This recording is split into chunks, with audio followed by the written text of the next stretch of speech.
this is Nickelback.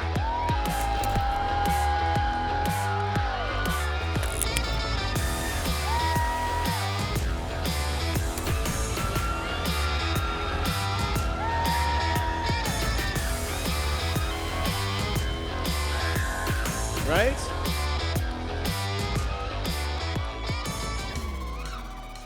They almost didn't believe me when I said you guys were in the building. They're like, you've been stalling, man. That's because we weren't in the building. You guys have had a very busy day. Has it even sunk in that you're literally going to be, like, you're right back into that commitment of you're going to be just away from forever for a while? With the amount of morning shows I did today, I do feel like we're right back in it. How many morning shows are there in Toronto? Because we did all of them.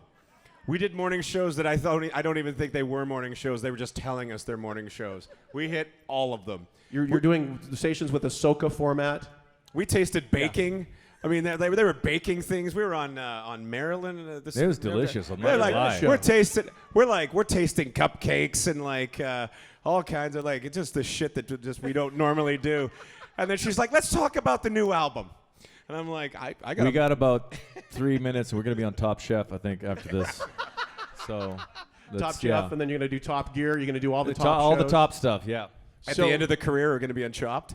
Yeah, probably, yeah. So, it was up earlier when we were debuting the new singles. I want to talk a little bit about the artwork.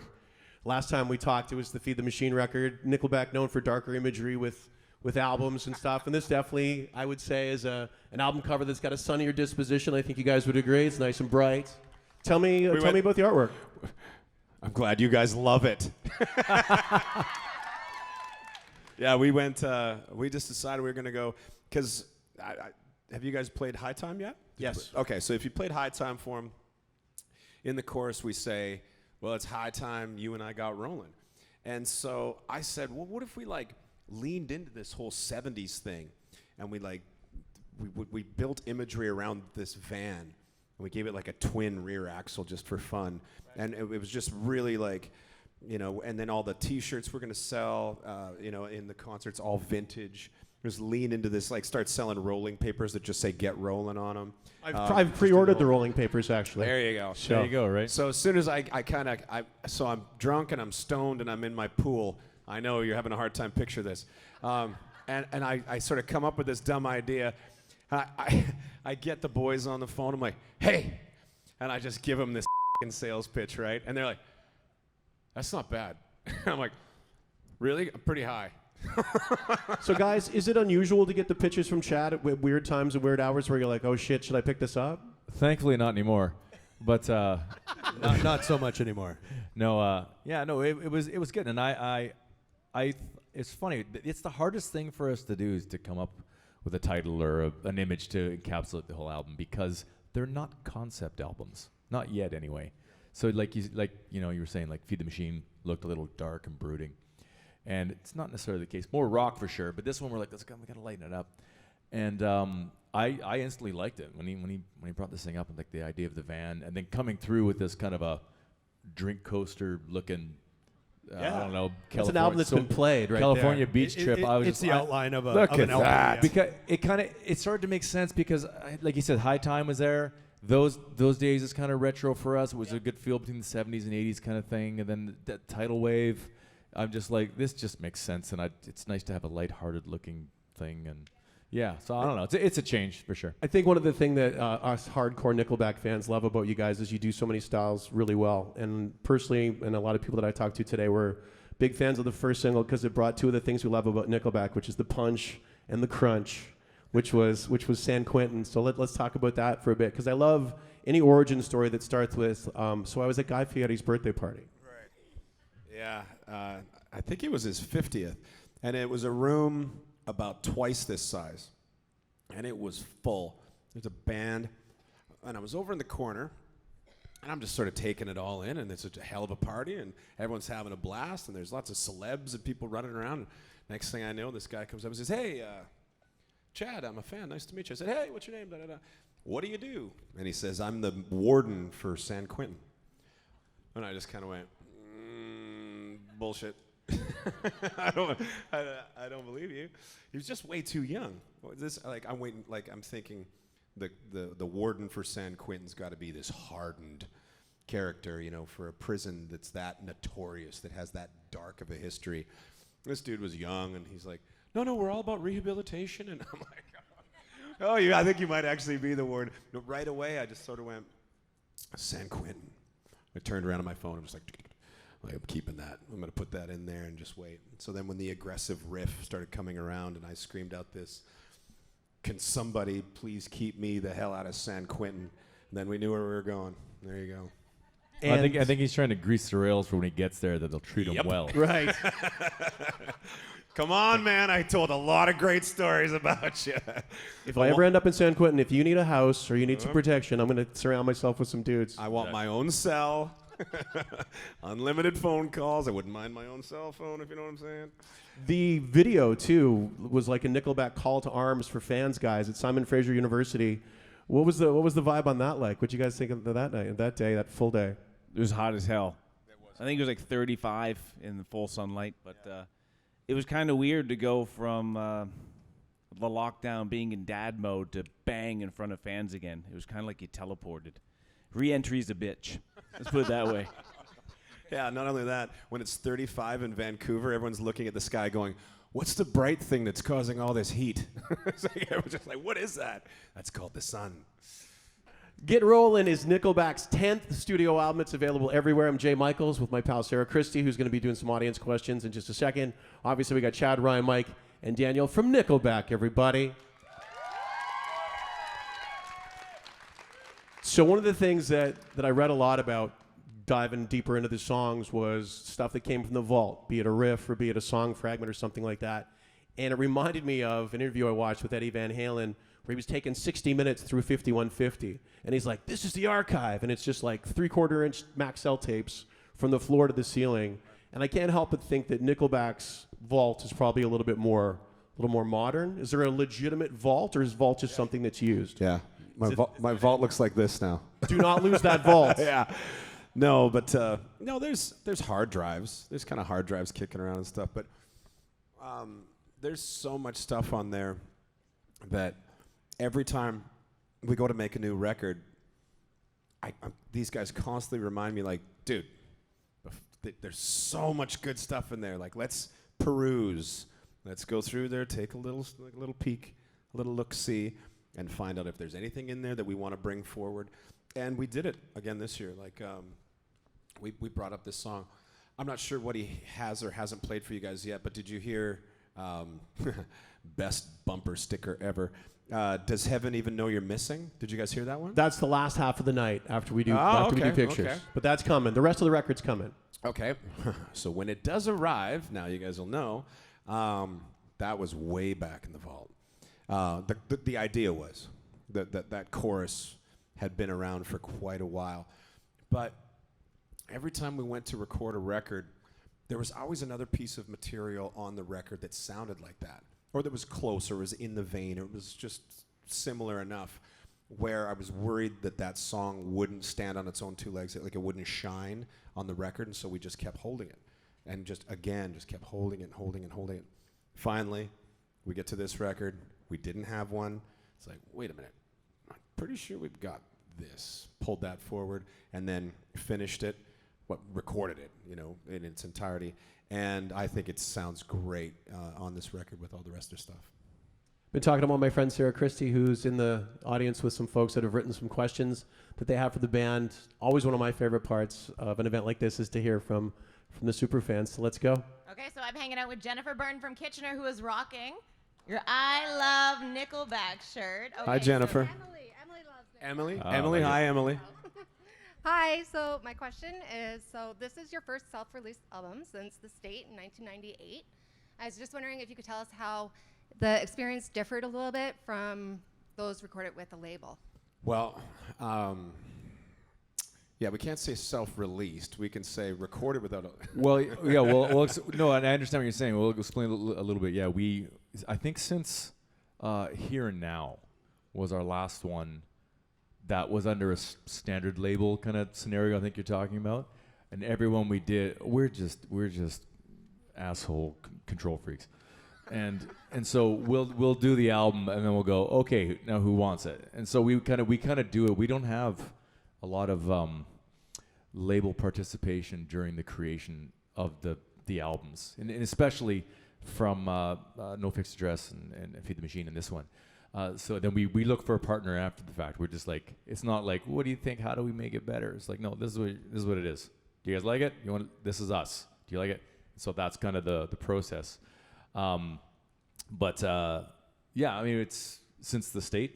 I don't know. That's I'd like to think we're better songwriters in that sense. We loved it though. Like having no one look over your shoulder. Not that really ever happened.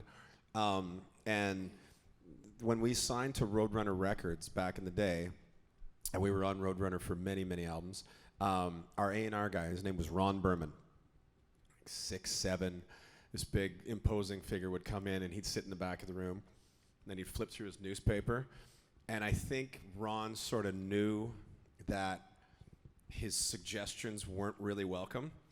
So if at any point in time we just turned around and were like, what do you think, Ron? And he knew it was facetious, and he just like, you just get one of these? Because if he ever said, hey, what if you guys, we would just point to the door, and he'd be like, I'll be in the kitchen. And Ron would just get up and just, because he knew, we're like, dude, reason being, the guy that wound up getting us signed to Roadrunner Records couldn't tap his foot to the beat if he tried.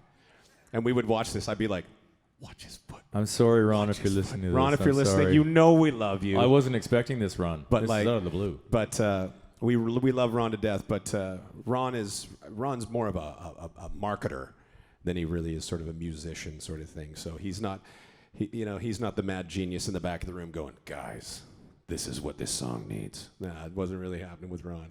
But with this one, more so because there was nobody with a stopwatch going, if you don't hit this mark, like we've got to get the record out by this time, because then you're touring in Germany, and then you've got to hit Australia and then Japan, and it has to line up for awards season and all this, and we need a fourth quarter release and blah, blah, blah, blah. You wanted to know how the sausage is made, all right? You wanted to know how the sausage was made. You asked for it. So it was absolutely lovely that there was no managers, no label, just us tossing ideas around, coming up with stuff, and making a record called Get Rollin'. So no Rick Rubin lying on a couch stroking his beard bare feet. No. What we need is cello. Yeah. We could have used some cello, actually. It's not a bad idea. So you tour with the symphony. Sarah? Yeah, so here are mom and daughter duo from Milton. We have Kim and Yasmina. Kim is a super fan who has seen you guys over 15 times. So Yasmina is going to help with the Kim. Hi, question Yasmina. here. Thank you. I'm Thank asking you. because Kim's weak in the knees for you, Chad. Good thing you're sitting. So we heard that this album, you guys are going back to your old roots with the sound. And why did you guys take this approach this time around? Is this sound where you guys feel more comfortable at? I just shoot a look. Yeah, I know. He's like, pass the puck. That means answer. He passed the puck. Don't look at me. I think I don't know about going like sound-wise necessarily, but definitely how the album flows. It felt like we kind of went back to, in the sense the tone of the album and how it rolls, kind of like a movie, in a sense. And that's how we like to do our set list. So we're live. You don't want to like punch you in the face with like 8 rock songs in a row. I mean, it kind of starts to you tune out a bit. You always listen to things that kind of come different. That's the things that kind of stand out. So we like to kind of pace it like our older albums. Our last album was definitely a concerted rock effort. We were like, we got to remind people we're a rock band. I think No Fixed Address, we were kind of stretching our legs a little bit. And Yeah, we recorded a funk song. one day that's going to be regarded as our pet sounds. Yeah. I imagine. What we So, didn't realize was that two albums later, it was gonna start trending on TikTok. Yeah, that was weird too. But no, in that sense, it kind of felt like we were going back to that, and I enjoyed that because it helps with the flow of the album, and it makes it a bit more cohesive, I think. When we were previewing the record, one of the songs that we heard was Skinny Little Missy, and I was sitting at a table and I overheard someone say, dude, I could hear this in a strip club. And it was yeah. funny. You should mention it. You will. Because I believe, yeah, which is, that spoiler alert, if you go to the ballet, you hear a lot of Nickelback. So when we talk about Skinny Little Missy, a couple of things. Number one, song that's about a real person and cool guest guitar solo on that too. Yeah, it was a friend of mine that owned a club, a specific kind of club. How stereotypical Golf for club? Nickelback. No? Exactly. Country club. And she was a wonderful human being and powerful, ferociously independent, strong woman who just wouldn't take shit from anyone. And this is a club that was constantly being, they tried to take over this club many times, if you'd know what I mean. And she was resistant and resilient, and she passed away. And so I just wanted to, it's a bit of a nod to her.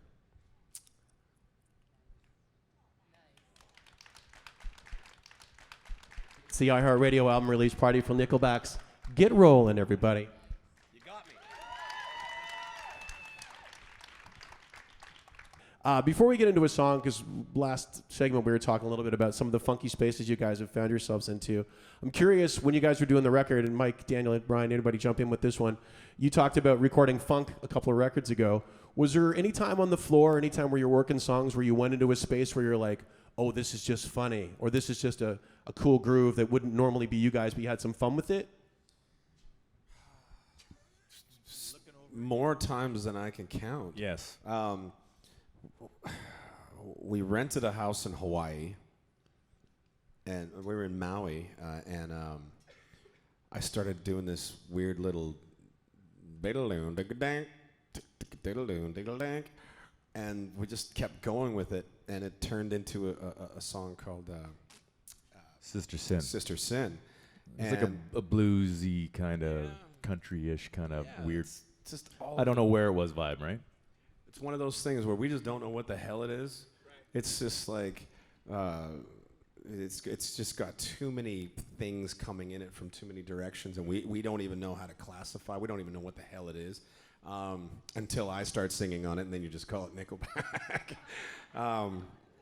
But yeah, many times, like on that No Fixed Address record, it was like there was some really weird moments where I'm like, I want to get a horn section to come in, and I want them to play on something. I got to stop doing drugs. So my buddy goes, no problem. I'll get some horn players in here. And the next thing you know, we've got 3 horn players in there, and they played on Michael Jackson's Thriller.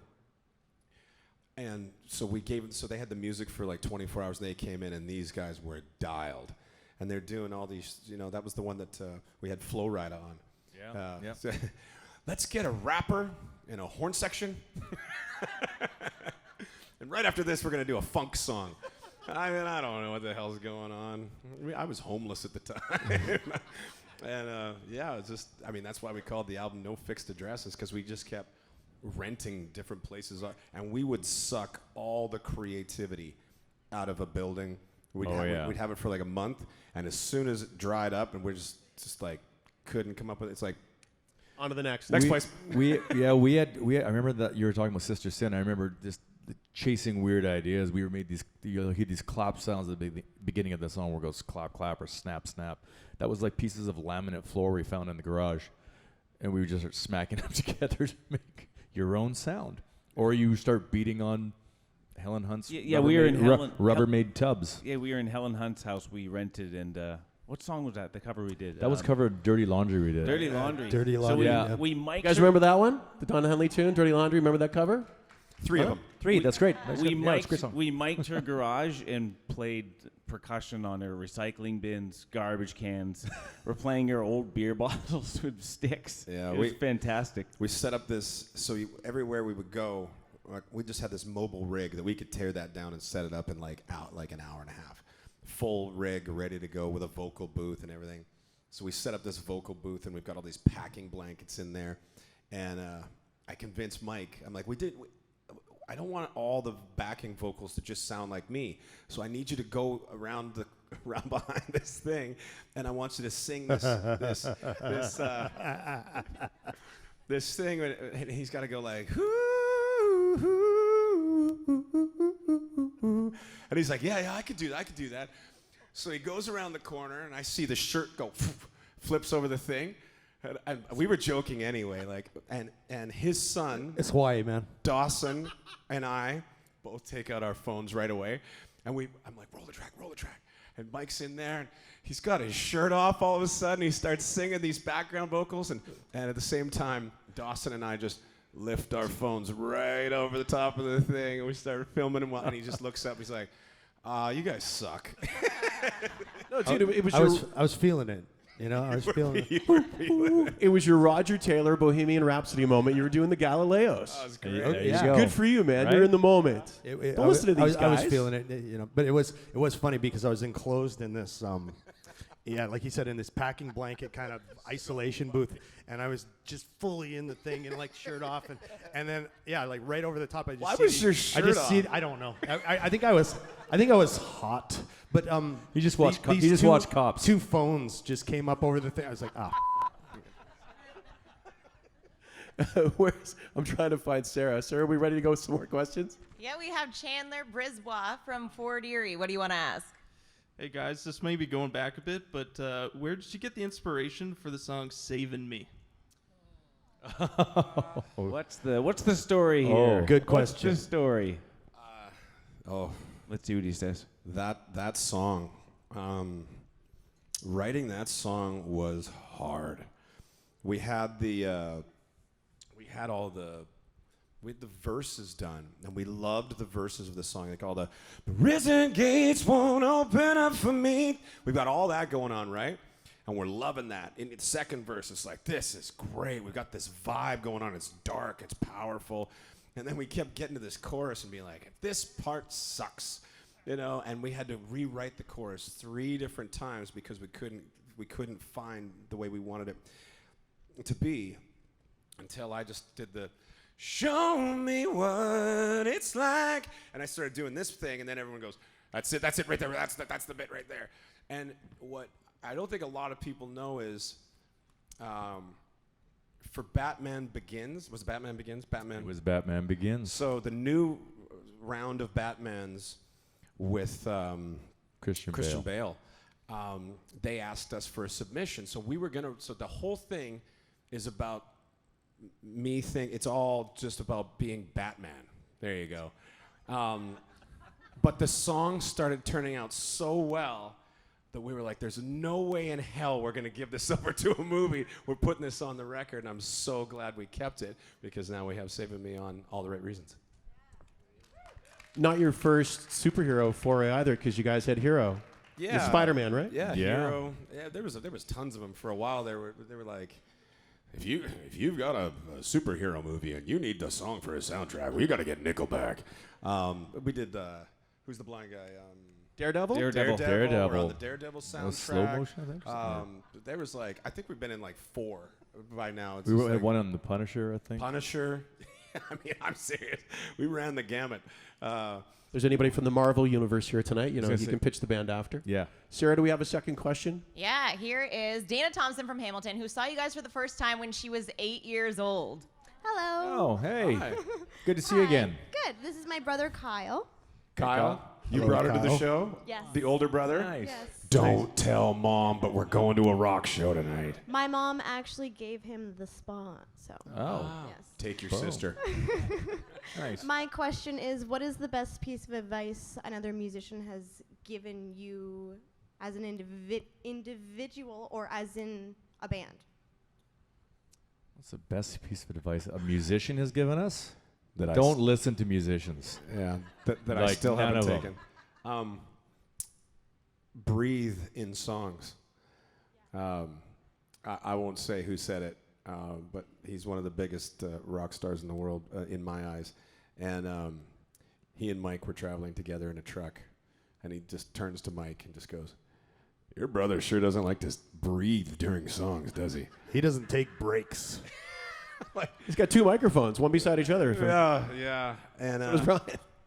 it's true. It's like, you know, when you write a song like Animals, And it's just like, oh, we're just like, Let's find that guy and fire his ass. That's what I say. Who's to blame for that? because when you're in the studio and you got all the oxygen in the world, it's like, no, it sounds great like this. Let's just sing it like this. Yeah, and then you get on stage and you're an hour and a half in on the treadmill, and it's like, this was a bad idea. This was a really we'd like, way to think this one through, jackass. Yeah. So it would be Breathe if I would just listen to them like, when we worked with Mutt on the Dark Horse record, Mutt Lange, the legendary producer who did like You probably heard of him. Highway to Hell. Back in Black. Nickelback, Hysteria. Mutt. Mutt. So he was like, you gotta give the song a little space. It can't just be chat, like it's just, you need to let it. And I was like, all right, let me just try this a little bit. It's lovely. Let's talk about the pace on. I think she's got what You got a follow-up? I see what you did there. that was foreshadowing. Can somebody help me breathe? Literally. Oh. Let's talk about the vibe of High Time. Mike, can you co-wrote this?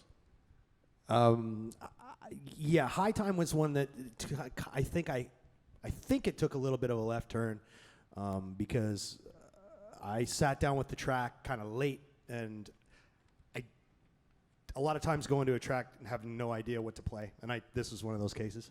And I just sat and listened to it, played a bunch of things, and then I started to feel something, and just came with something completely different that reminded me of a piece. Yeah, but that bass The bass line, drives that that song. bass It's is an awesome great. bass line. Like, We can it's thank Mike- Bill Withers for that one. Right? Yeah. Mike crushes it.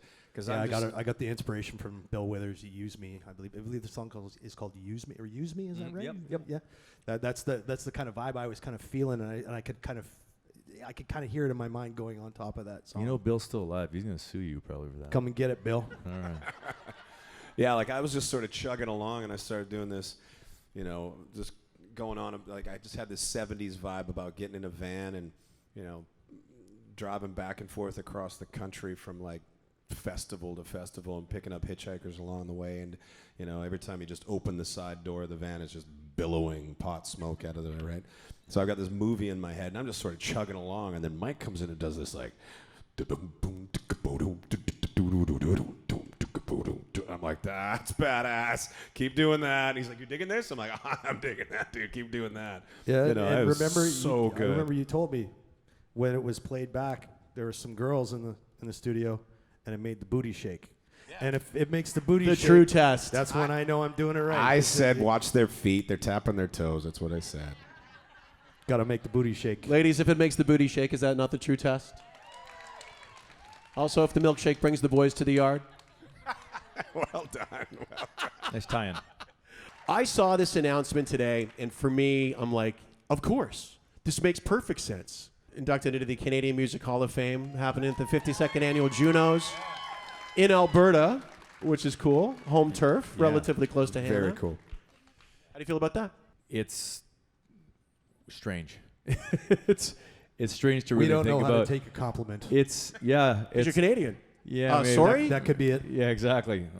It's fantastic. I mean, it's amazing to be recognized for what you do, I guess. But just to be recognized in Canada we're very, very proud to be from Canada, and this is where we started our career. Absolutely. And where people support us in the career when we started to get moving. So it you collect a few things as you go along the career, and this one it's the best one so far. So it's quite an honor. Sarah? This question is coming from Megan Pichet, who's here with her friend Trent. What do you want to ask the band? I was just wondering, if the four of you didn't become musicians, what would you be doing right now? Chad would be in San Quentin I'd be begging the warden from San Quentin to like See? go easy on me. I don't know, but Ryan, you'd be. What would you have done? Would you, You know what? I would have been some sort of. Yeah, fair enough. And there's I hear- management. I hear that's lucrative. white collar crime. Yeah. So in the back we've got white collar crime. Anybody who had white collar crime for 2000? I did not. Not I. I would probably be some sort of, I don't know, electrical engineer or some sort of a, yeah. You need to be smart to I do like that. a guy can dream. I like working You know with my you hands, can't stuff like bullshit that. your way into that one. You know you're gonna have to like crack a book for that one. Right? You know I made it to Oxford? I was just speaking We there. made it to We Oxford. made it. Right? And NASA. We. Daniel- And SFU, another place. I that just didn't walked into the belong. building. That was all I did. But I did make it there. Uh-huh. But it's very inspiring. So something like that, probably. So Daniel, before I get to you and Mike, let me ask you guys. So often, you'll read when talking to bands, they'll go, "Dude, there was no plan B. There was no day job. There was a day job while we did the thing that we love, but there was nothing to fall back on." Is that something you think that is a common theme? That it's like just all or nothing? There wasn't even a day job. That's how I was like, we have to make it or I'm going to die. There was a day Like, grift. that's probably. it. Just, that's it. I would wait for, one of my roommates to move out, and I would just keep cashing their GST checks for the next 6 months. You don't go to jail for that? That's crazy. You are laughing. I thought it was. Is there a statute of This is limitations? not a You know joke. this is on iHeartRadio. I thought it was fraud. I got called into a bank because I'd done it to 3 different. I was dying. You have no idea. So to my point, San Quentin was probably that was probably the goal. Doesn't this qualify as white collar crime? Statute of limitations, we're hoping. Nice. Yeah. No, you're good. Honestly, they call you into a bank. They say, "Hey, You should get we know you goals. cashed a couple of GST checks," and I went, "Yeah, I did. I was really broke." They're like, "Okay, just sign right here." I'm like, "I'm going to jail, right?" They're like, "No, just sign the thing that says that you acknowledge the fact that you did it." I'm like, "Are the cops coming?" They're like, "No." If we tried to enforce fraud with everybody in this country that cashed a GST check falsely, our system would be full. I'm like, "I'm free to go." She's like, "You're free to go." I'm like, And Daniel's like, "That shit doesn't fly in America. Nope. That doesn't happen. You're not leaving in America." They're like, "Right this way, my friend." nobody in America even knows what a GST check is. And now you know, and knowing's half the battle, right? There you go. Okay. Sarah, do we have a second question, or are we getting back to the We music? There do you go. have a second question from your former neighbor, Kettleby, Ontario, Gloria Filoso. What's your question? Okay, hi guys. Hi. Hey. Okay, so my question is, what do you guys think about fans that travel to different provinces or from state to state to see your show? And has there been one specific fan who stood out that you've recognized during a tour? Well, first off, good to see you again. It's nice to see you in your home province. There you go. Yeah, there's Joe. Joe. Yes. I miss Kettleby. Schaumburg. Schaumburg pizza. It's good pizza over there. Yes, I lived in Ontario for a little while, as I jokingly call it. Everyone said, "Don't worry, you're gonna love it. The winters aren't even that bad." You're lying, woman. You're lying. These winters. I was here for the big ice storm. Okay? Everyone goes, "Oh yeah." Where the Greater Toronto area lost 25% of its trees. You're right. Not that bad. It's true. But I do miss it, and I miss the people. There's a lot of good people in this province, and I find, because you know what? I've found when I moved here, there was a lot of, we're all in this together. And the camaraderie was wonderful. Now, in terms of fans that travel around the world to come and see us play, Joe from Australia. Yeah, from Perth. I don't even know what that woman... There you go. Yeah, she's great. I don't know what that woman does for a living. What does Joe do for a living? I think she's independently wealthy. White collar crime. White collar crime. She must, because Joe Otherwise sells known drugs. as independently wealthy. that or she works for an airline, because she has been to more shows, 200 shows or something like that, all over the planet. Yeah. She's lovely. We put her in charge of a fan club for a while or something. Yeah. It's very flattering when people do that. I don't Kudos think to you guys for going to all that work. Holy shit. I don't think that she pays for tickets anymore. I think she's got to the point where it's like, yeah, you're on the lifetime. It's like Platinum membership status. Yeah, you're good. You get the Tim Hortons for life card. Let's get back into the music. Let's talk about Tidal Wave. Ryan, why don't you walk us through this song? You said it was very collaborative, maybe the most collaborative song on the record? Yeah, well, it was definitely, yeah, I think so. It was something that kind of came out of the blue, and I think I was downtown or something, and Chad called me, and he's like, hey, I just got this thing. We were working on something. We kind of hit a wall with it. We put that off, and then he just started rounding around with the guitar, just messing around. And then the engineer, he's like listening to it and quickly put some drums behind it. That's key. That's for it's keyboard. Yeah, keyboard. Yeah. Universal sound for keyboard. It's universal sound for drums, right, Daniel? Right. So, but he's like, yeah, we just had this thing, and it's just this round guitar thing, and I was like, oh, that's really interesting. He's like, yeah, it's just kind of, it's a bit. Doesn't really sound like Nickelback. I'm like, no, it doesn't sound. It didn't to me. It didn't sound like Nickelback. He's like, I love it. I freaking love it. This does not sound like us. But it was just nice to kind of just get something that felt a little different to me, whether it comes across that way or not. So I'm like, I'm coming out there as soon as I can. And so we went out and there, there was a bunch of people in the room. We were just kind of blasting through lyrics and just trying to go with that. If you really look at the lyrics, there's a lot of water themes in these simple statements, and but it was just kind of fun. It was fun to get metaphoric on that, and fun. Just the vibe felt very different. And Bradley, our tour manager / everything guy, Swiss Army knife, came up with this kind of lyric video internally for us, and it just had this kind of like waves and people kind of underwater and stuff, kind of doing this weird dance and stuff. But it just matches with it so well, and it matched, I felt, with kind of the vibe of the album. It felt like a nice breath of fresh air, for sure. Yeah. This dick here.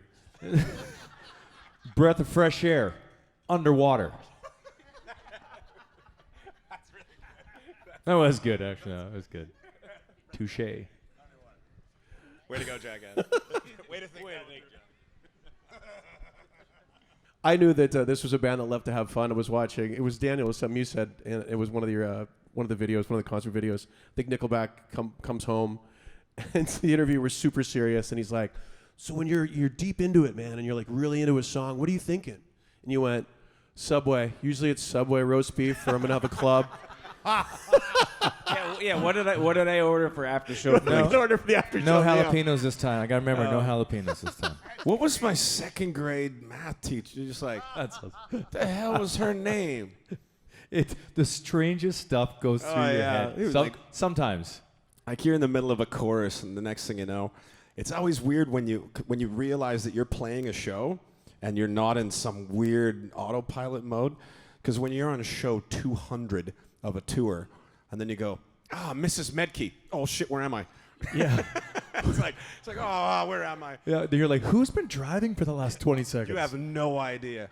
It's really strange. And then muscle memory is amazing. You immediately have to figure out, are we in the first chorus or are we in the second chorus? Because then all of a sudden you're like, where am I? I could tell Chad, because then he goes white. He just goes pale. He's like, and he just doesn't know. So I'll try to The audience is like, Photograph was 22 minutes last night at the show. 7 minutes just for the guitar intro. It's just bam, bam, bam. I did a cover tune way back when called Super Bon Bon, and I there's a starting line. I could not remember it, and we went round and round. Is that what you were waiting for? One more time. I'll move upside and let the band go it was through. something else. I think I'm by the phone or something like. I could not remember it, and I'm just panicking inside, trying to look cool. I don't think it really worked that well. No, you should have just gone full tragically hip. You should have just went full gourd and just made up a new one right on the spot. Just like new material right now, brand new. I cannot do what that genius does. Nope. Too special. We're in the final segment, and you talked about something a couple of minutes ago that I'm kind of interested to hear about. You talked about like lyric videos and TikTok trends. That must be just really trippy, because the only thing you can't force is going viral. It just happens. Yeah. And that's kind of a new world where you're like, does someone come to you and go, so anyway, you're 7 billion streams on TikTok. Everybody's making videos with one of our songs. Right. For me, it's really weird when I see my face pop up on it's the end of the night. I'm trying to get tired and fall asleep, which doesn't work with TikTok because you just sit there. And sooner or later you see that woman come on and she's like, I think it's time to take a break. And I'm like, shut up. I go on to the next one, right? And then I see my own face come on and it goes, stop. And I'm just like, it's like, hey, we got a new record out. And it scares the shit out of me. And I'm like, why am I yelling at me?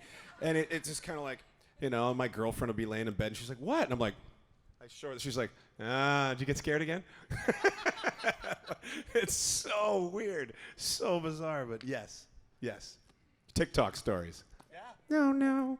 It's a whole new dude on the skateboard with drinking the the cranberry juice to Fleetwood Mac. It's pretty cool how they resurrect songs that way. It's strange, but it's hard to kind of sometimes wrap your head around because it's like the younger generation discovering older music. What a great way to do it. It's like us, going into a record store or something and getting a Led Zeppelin album or Beatles album when you're growing up, right? Or learning how to open a bottle of beer with your eye socket upside down. I'm like, I gotta try that. Yeah. You said you never had a day job, right? There you go. Sarah, we got a couple more before we finish up. Right on. This question is coming from Chrissy McConkey from Brantford. Hi, how are you guys? Good. How are you? Thanks for coming out this evening. Oh, thanks for having me. My question is, what is your all-time favorite song to perform? It varies. It is, you know what I'm going to say. It really depends on kind of the mood I'm in. It also depends on what country we're in. So, if you're in a more pop-driven country like Australia, by the time we get to How You Remind Me, we should probably just stop after that because that's the point where they lose their minds. I go, never made it, and I can just stop right there, and they just take off. They're just going on. I can just sit there and just sort of strum for the next 3.5 minutes or whatever. Now, if you're in Germany, you better end with Burn It to the Ground. I mean, that better be the big one right there because you get into that one, or even Japan. I don't know what it is about the Japanese look like pogo sticks when we play. They start jumping, and the cardio on the Japanese people is fantastic because they just, I'm like, for 2 hours straight, come on. Oh, yeah. It's unbelievable. I'm like, They're in great shape. I'm not jumping, and I'm exhausted. And you guys haven't stopped jumping in an hour 45. We got another 15 to go here, and I don't see anybody looking to take a break. And they're just like, it's wild. Oh, Brazil, too. The Brazilians are pretty nuts. The Brazilians are crazy. Is it like a wave with the Brazilian crowd where it's just kind of like a ripple? Well, the last time we played Rock in Rio, I like how you're answering all that. Like everyone else is answering. Rock in Rio, moron. We played Rock in Rio. There was 120,000 people there. So by the time the beat gets to the people at the back, it literally does this, and they think they're jumping in time because there's repeating towers, repeating video, repeating sound. Oh, they are. And it's they're in time. But to us, explain wave theory and relativity. Okay. Smart ass. But yeah, it's wild. You're trying to comprehend 120,000 people is also very difficult. So the biggest stadiums hold 80,000. That's a big one. You get the odd one that might get up to 100,000, but they're in a bowl shape. 100,000 people laid out in a field is it's really hard to comprehend. It is an ocean of inhumanity. Write that down. Let's get that on the phone. No. The guys have been incredibly generous with their time. We've gone way over, but we weren't certainly not going to stop. So let's talk about one more song. And this is another song that's got an origin story. Steel Sill Rusts and a guy named Hawk, who's got a cool backstory. Is Hawk? Hawky. He is. Big boy. I like how he's looking boy. behind him. What's that? I played him the chorus. I also showed him what they wrote about in Billboard magazine today. We were all traveling the van today, and I go, I saw it, and it gave me goosebumps. I'm like, hey, read this. And he's like, yeah, it's badass. And so Hawk over there, he's a Marine. You don't even say former Marine, do you? Once you're a Marine, you're in the Marine Corps, you're in the Marine Corps. There you go. You're a Marine. I thought he was in the Army. So he's fought all over the world, and needless to say, so he would tell me these stories. Like, they're jumping out of a helicopter in the dark. Is he supposed to be telling these stories? I could tell this story. I'll tell the PG version. So they're jumping out of helicopters into the desert. It's nighttime. They're in the dark, and people are popping up out of the sand and surrendering to them. He didn't even have to fire. It was hard not to shoot because they're terrified. And all of a sudden, these people are popping up out of the sand, and they're like starving. They're freezing. They haven't eaten in a week. They haven't seen anybody else from their side, and they're surrendering to them. And he's like, those are the things that he said that he still wakes up, like you're dropping into a desert and you're like, we got this, we're Marines. Jesus Christ! This thing pops out and you're like, that's terrifying. But he's got, that's the minor one. I've heard lots of the really, really gnarly ones. But I'm in Japan, and we play the very first ever MTV Music Awards.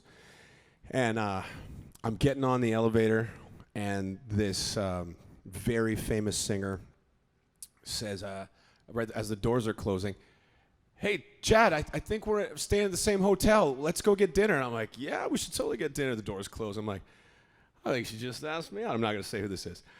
No, I didn't wind up marrying this person. Different person. So Hawk comes with me, and this female singer winds up bringing a bunch of people from her band, and I've got Hawk with me, and we sit down, and she starts asking him about some of the war stories, right? It doesn't matter what badass rock and roll story I've got. It doesn't even compare to a war story. This girl is not even looking at me for the next 45 minutes, and I start kicking him under the table, and I'm like, would you shut the f*** up? He's like, Hawk, was that the last dinner you ever went to? Yeah, so it's tough. Like, you can't compete. Rockstar stories don't compete with war stories. They're not even close. Have you guys enjoyed the stories tonight? So I want to point out a guy to you. Mason, right there, who I just freaked out. Mason's our youngest Nickelback fan who's here tonight. Hey, Mason. I leaned over to the table. Mason, what's up, bud? I'm sorry, leaned over. but I'm like, are you a fan? He threw me the horns. That's Mason. Mason, Mason. I'm so sorry about Uncle Chatty's language. I didn't see you there. I'm sorry, my friend. There would have been far less F-bombs. Sorry, Mason. Okay, Monica Stotch is here with her son, but has been to at least 16 shows, right? And is quite literally decked out in Nickelback swag from toes to neck to head. What do you have going on here? We don't even have a shoe deal. Where'd you get those? Wait. Those are cool. Chief. Those are super cool. Chief, get us a shoe deal. I hear there's space in the market right now. Custom made? Those look awesome. Very cool. Made, yeah. Very cool. So, hi guys, by the way, thank you. Do you usually have somebody in particular in mind when you're writing a song, like about somebody? Is it somebody you know? It really depends on the song. It depends on where we're going with it, whether it's like a story that you're making up. If you sometimes spit out a line. It's usually a mumble first and becomes a line of something, and until something that feels you landed on actual solid ground. You're like, oh, okay, then it can go this direction. Sometimes I think earlier in the career, Chad had a lot of songs. You draw from your experiences, so he's got probably, I imagine, people you had in mind for, like on the State and it was just Curb and yeah, but I was leaning on like write what you know. Yeah, I think the audience can tell when you're trying to feed them a line. But sometimes I won't know until we get into it a little bit. So when I started playing the initial 4 chords of Photograph, I just said, look at this photograph. Every time I do it makes me laugh. Obviously just because laugh rhymes with photograph. That's as far as I'd gotten. And then I'm just sort of sitting there going, what picture have I got that makes me laugh? And I just went, bang, the one with Joey and I. And how did our eyes get so red? Because it was New Year's Eve, and we were messy. And Joey had this stupid, it looked like a mini version of a Stanley Cup on his head, but it's just a giant champagne chiller. And then I went, oh, how did our eyes get so red, and what the hell's on Joey's head? But then I was like, but since I started with look at this photograph, then I just went into, oh, I know where we're going. And everything's going to be a snapshot. And this is where I grew up. And this is where I went to school. And Kim's the first girl I kissed. And it's just bam, bam, there you go.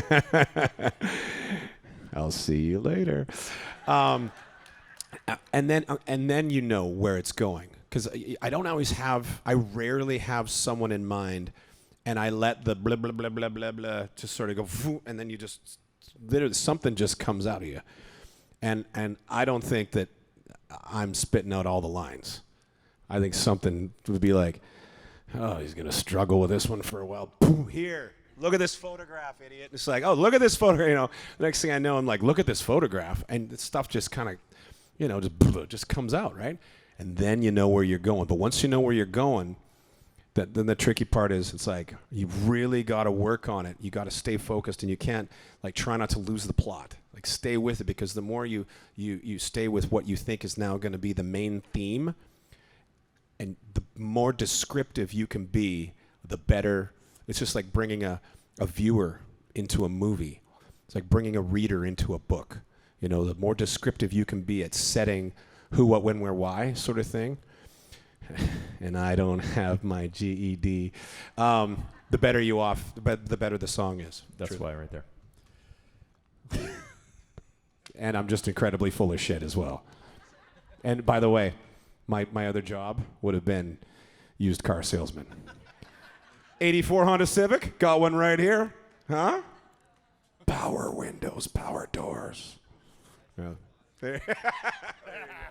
Again, thank you guys so much for hanging out.